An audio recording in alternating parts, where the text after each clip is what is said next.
వివరాల్లోకి వెళితే అమరావతిలో నేడు సీఎం చంద్రబాబు పర్యటించనున్నారు. గతంలో టీడీపీ ప్రభుత్వ హయాంలో అమరావతిని రాజధానిగా ఎంపిక చేసిన తర్వాత ఇక్కడ వేగంగా పలు ప్రాజెక్టుల నిర్మాణం చేపట్టారు. అయితే ప్రభుత్వ మార్పుతో అవన్నీ నిలిచిపోయాయి. ఆ తర్వాత వైసీపీ సర్కార్ 3 రాజధానుల్ని తెరపైకి తీసుకురావడంతో అమరావతి పూర్తిగా పడకేసింది.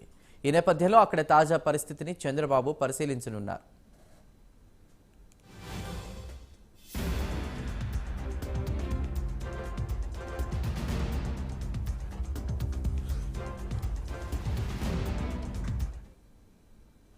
రాజధాని అమరావతి ప్రాంతంలో పర్యటించాలని ముఖ్యమంత్రి చంద్రబాబు నాయుడు నిర్ణయించారు. మున్సిపల్ మంత్రి నారాయణ, సిఆర్డీఏ అధికారులతో కలిసి చంద్రబాబు అమరావతి రాజధానిలో నిర్మాణాలను పరిశీలించనున్నారు. ముఖ్యమంత్రి హోదాలో తన 2వ పర్యటనలో భాగంగా రాజధాని ప్రాంతంలో పర్యటించి నిర్మాణాల స్థితిగతులను చంద్రబాబు తెలుసుకోనున్నారు.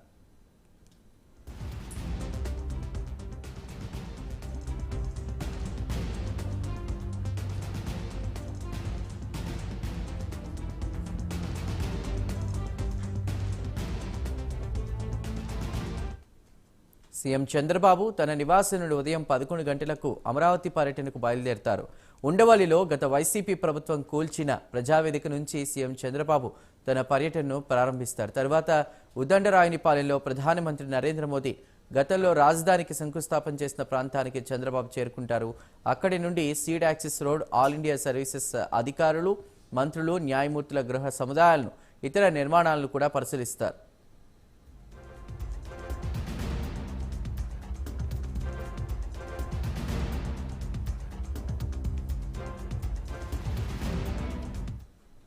ఐకానిక్ భవనాల నిర్మాణాల కోసం నాడు పనులు మొదలుపెట్టిన సైట్లను కూడా సీఎం చంద్రబాబు పరిశీలించనున్నారు. పర్యటన అనంతరం చంద్రబాబు నాయుడు మీడియాతో మాట్లాడనున్నారు. ఈ నెల 24న ఏపీ కేబినెట్ భేటీకి ముందే అమరావతిలో పర్యటించడం ద్వారా కీలక నిర్ణయాలు తీసుకునేందుకు వీలుంటుందని చంద్రబాబు భావిస్తున్నట్టు తెలుస్తోంది.